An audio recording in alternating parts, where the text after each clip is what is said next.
अब एक टीचर की पढ़ाई, दूसरा भैया फार्मासिस्ट की पढ़ाई। अगर तुम बुढ़ाए भी हो तब वो काम आवत है। और भैया मैं तो टेक्नीशियन घरों तुम काम कर सकत हो। कोई दवा गलत आएगी तुम देख करके बता दो कि हाँ भैया ये फला दवा है, इसका बदलो, ये दवा ठीक नहीं है, इसका बदल करके यू लेकर के आओ, लो इंजेक्शन हम लगा दी। फार्मासिस्ट की पढ़ाई बहुत जरूरी है। अब इको लेकर के भैया बाराबंकी जिले में चर्चा किया जाता है, राष्ट्र स्तर की चर्चा। भैया पहली बार बाराबंकी जिले में इतना बड़ा आयोजन किया हुआ है। टीआरसी फार्मासिस्ट कॉलेज के अध्यक्ष रंजन मिश्रा जी भव्य आयोजन करवाई है बाराबंकी में। हम कहना तो नहीं आपका बता दी कि नगर के भैया लखनऊ अयोध्या हाईवे बाईपास बड़ेल के पास है एक बड़ा सा प्रतिष्ठान पर जाते हैं। हुए पर बाकायदा फार्मासिस्ट शिक्षा में सुधार विषय पर राष्ट्र स्तर संगोष्ठी का आयोजन करते हैं रंजन मिश्रा जी। और आपका बता दी कि देखो भैया इमा जो है कई कॉलेज के फार्मासिस्ट के जो बड़े बड़े कॉलेज हैं उनके प्रबंधक, प्रोफेसर, छात्र छात्राएं सब शामिल हुए थे और खुल करके बाकायदा जो फार्मासिस्ट की पढ़ाई में समस्या आ रही है, शिक्षा में समस्या आ रही है, लोग समझ नहीं पा रहे हैं, उस पर बाकायदा चर्चा की जाती है। इस दरमियान भैया मैक्स हॉस्पिटल ग्रुप में फार्मासिस्ट की मुख्य प्रबंधक डॉक्टर देवव्रती जी भी आई थी। ये भी कुछ कह रही थी, तनिक सुनो क्या कह रही थी।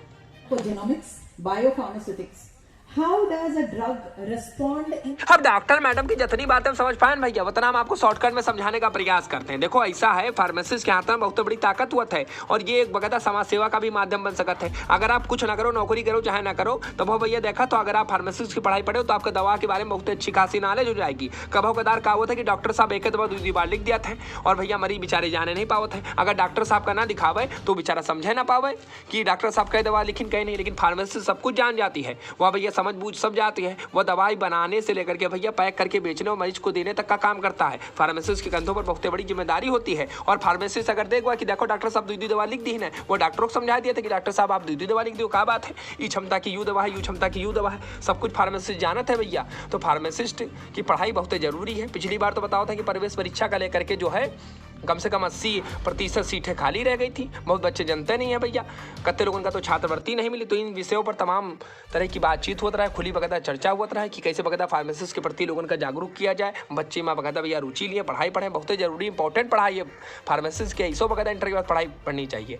अब इस दौरान आप देख सकते हो कि डॉक्टर रंजन जी भी दिखाई देते रहे और बाल कल्याण आयोग की सदस्य सुचिता चतुर्वेदी जी भी आई थी और देखा तो बढ़िया डॉक्टर कमला पाठक जी को सम्मानित कर रही थी। हम गलत तो नहीं आपका बता दिए। इस दरमियान भैया आप देख सकते हो कि डॉक्टर देवेंद्र पाठक भी दिखाई देते रहे, प्रभात रहा है और तमाम लोग उपस्थित रहे, रंजन जी भी दिखाई देते रहे। बाकी वीडियो अच्छी लगी तो कमेंट कीजिएगा, चैनल को सब्सक्राइब कर लीजिएगा, शम्भा सहज जी को इस पर मिलेगी तो बेल आइकन जरूर दबा दीजिएगा। बाकी आप ही कार्यक्रम कीजिएगा।